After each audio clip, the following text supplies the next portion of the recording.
জাতিসংঘে ভাষণে ফেব্রুয়ারিতে জাতীয় নির্বাচনের প্রস্তুতি তুলে ধরলেন প্রধান উপদেষ্টা। পূর্ব জেরুজালেমকে রাজধানী করে ফিলিস্তিনকে স্বাধীন রাষ্ট্র বাস্তবায়নের আহ্বান।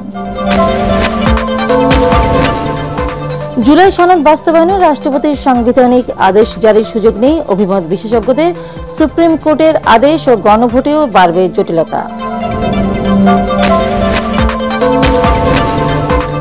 নির্বাচনে কোনো দলকে জিতিয়ে দেওয়ার নীল নকশা মানবে না জনগণ, হুঁশিয়ারি রিজভির।